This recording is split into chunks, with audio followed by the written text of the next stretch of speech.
Daugavpils domē notikas domes vadības un speciālistu tikšanas ar īpašniekiem, kuru īpašumi atrodas Ziemeļu industriālajā zonā.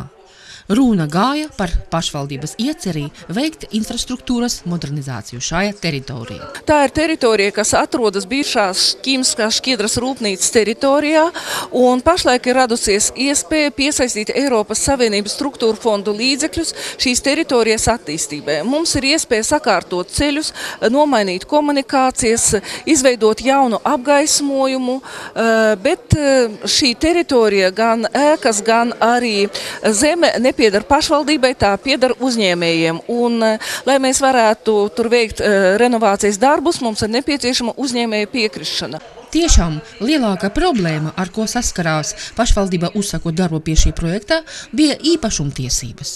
Pašvaldības speciālisti apzināja visus īpašniekus, gan ēkam, gan zemei, un aicināja īpašniekus iesniegt savu piekrišanu, jo to prasa likums. Atsaucība bija liela. Šis piedāvājums ir atbalstāms, viņš ir ļoti interesants un mēs priecājāmies tiešām par to, ka Daugavpils pašvaldība aktīvi mēģina apgūt tās iespējas, ko vai no Eiropas Savienības atbalsta programmas sniedz, vai vispār, kas ir pieejams tīri no valsts atbalsta lietām.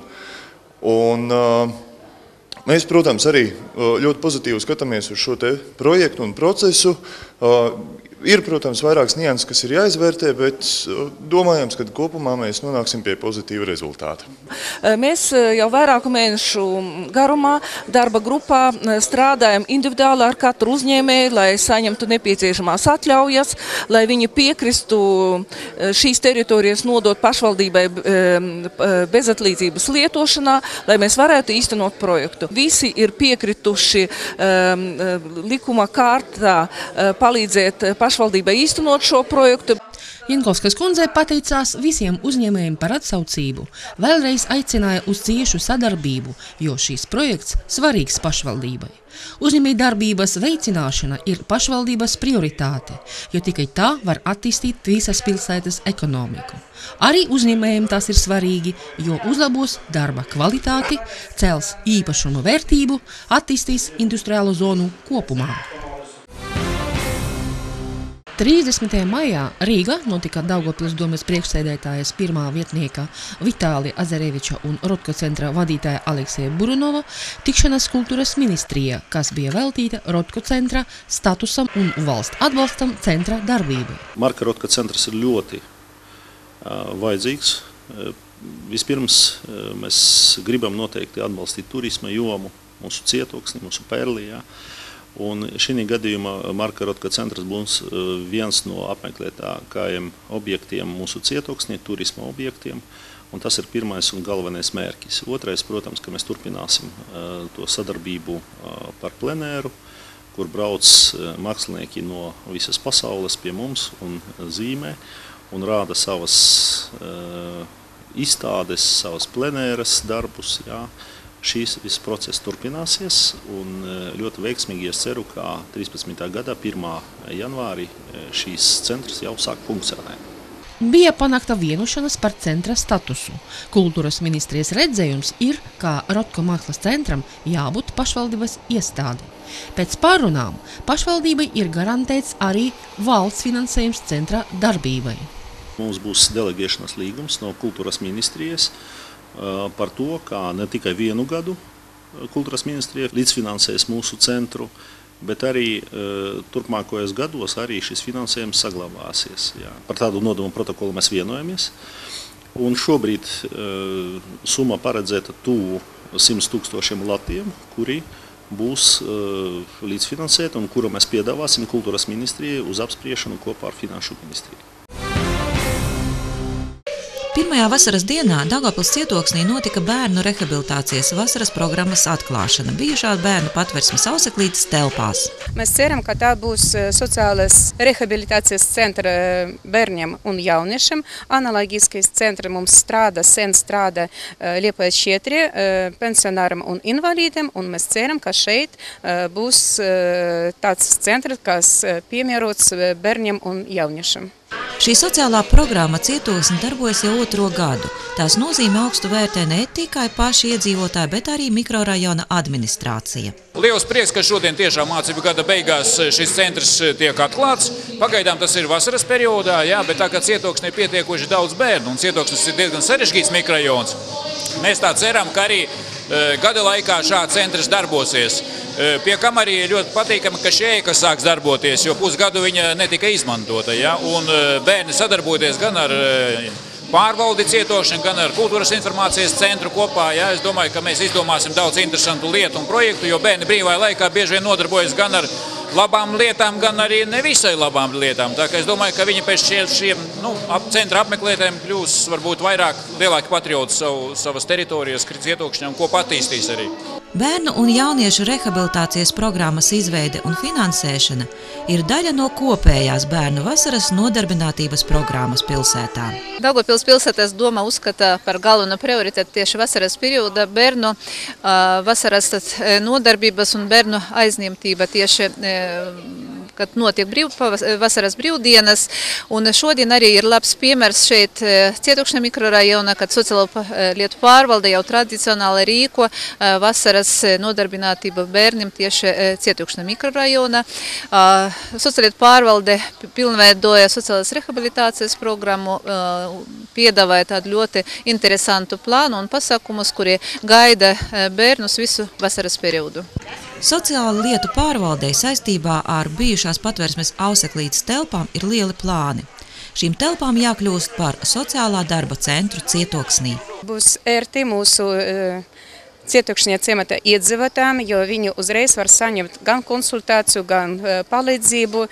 Un šeit pastāvīgi būs strādājošs sociālais darbinieks, kas spējīgs atbildēt uz dažādiem sociālajiem jautājumiem. Sports ne par velti kļuva par galvenu tēmu Daugavpils pilsētas svētkos, jo bērnu un jauniešu sporta audzināšanai mūsu pilsētā ir vērsta lielā uzmanība. Arī šogad jaunie Daugavpils sportisti nepaliks vasarā karstajās pilsētas ielās un pagalmos, bet pilnvērtīgi sportos un atputīsies pašvaldības rīkotās sportā nometnēs. Šogad mēs turpinām 2011. gada atsāktu bērnu vasaras sporta nometņu organizēšanas tradīciju. Šajā vasarā šeit, sporta bazē Dzinteriņš, var atpūsties un pilnvērtīgi nodarboties ar sportu gandrīz 700 Daugavpils jaunie sportisti. Šim mērķim 2011. gada Daugavpils pašvaldības budžeta tika iedalīti gandrīz 20,000 lati. Pateicos Daugavpils sporta pārvaldes speciālistiem, treniņu process tiks organizēts kopā ar labu atpūtu. Ar katru gadu mēs arī cenšamies pilnveidot un modernizēt sporta bāzi Dzinteriņš. Arī šogad šeit notiek dažādas aktivitātes. Piemēram, tiek ierīkots labs laukums spēļu sporta veidiem. Mums svarīgi, lai jaunatne mūsu pilsētā būtu aktīva, sportiska un veselā. Pašlaik Dzinteriņā notiek nopietni būvdarbi. Kā pastāstīja Daugavpils sporta pārvaldes vadītājs Aleksandrs Icakovs, šīs jaunais laukums būs saskaņā ar visiem modernām drošības noteikumiem. Tiks ierīkots mākslīgais segums, lai jaunie sportisti justos šeit droši un komfortabli. Laukuma varēs spēlēt volejbolu, futbolu, ielas basketbolu un daudz citu spēļu sporta veidu. Kopā ar sporta pārvaldes nometnēm pārrobežu sadarbības programmu ietveros šovasar tiks organizētas vēl 6 nometnes Daugavpilī un Lietuvā, Zarasos. Pieteikšanas sāksies jūnijā. Kopējais finansējums šim eiro projektam ir 65 000 eiro, Daugavpils pašvaldības līdzdalība 6,5 tūkstoši eiro. 1. jūnijas ir starptautiskā bērnu aizsardzības diena. Daugavpilī notika daudz svētku pasākumu, bet pats galvenais un interesantākais no tiem bija ratiņu gājiens. Tajā piedalījies mazulīši, kas piedzima mūsu pilsētā no pagājušajā gada maija līdz šī gada maijam. Un gribas cerēt, ka ar katru gadu šī ratiņu kolonna kļūs arvien kuplāka. Sveicam svētkos, mazie daugavpilieši!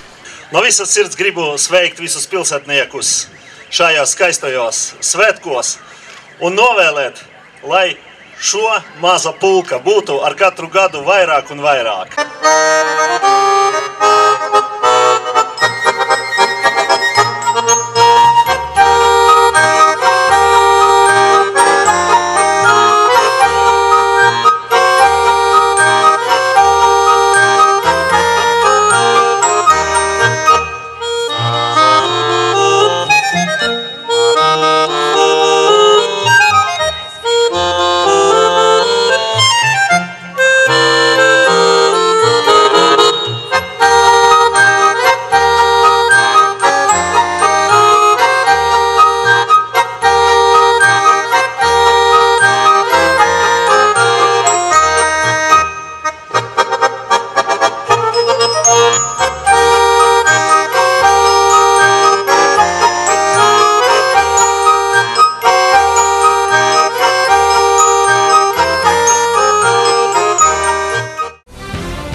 Šo video paskatījis internetā vairāk nekā 500 000 cilvēku.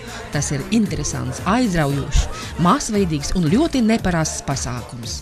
Tieši tādu dēju artmobu mūsu jaunatne grib uzdavināt savai iemīļotai Daugavpilī tās dzimšanas dienai 9. jūnija pilsētas svētkos. Deju flešmobi ir ļoti populāri pasaulē, un mēs ap Kumu nolemām, ka pilsētas svētki ir ļoti labs iemesls, lai iztenotu šī ideja Daugavpilī.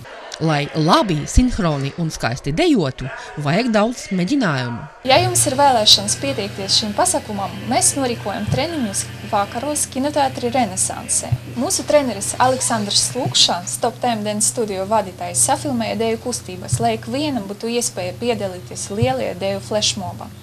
Vairāk informācijas jūs varat atrast internetā, vai varat arī zvanīt man, Violetai. Un droši nāciet, uzdevināsim lielisku dāvanu mūsu pilsētai, būs forši. Visu vecumu dejotāji un skatītāji 9. jūnija bez 10:07 vakarā Vienības laukumā jūs gaida pirmais Daugavpils vēsturē deju artmobs. Dejosim pilsētas svētkos kopā!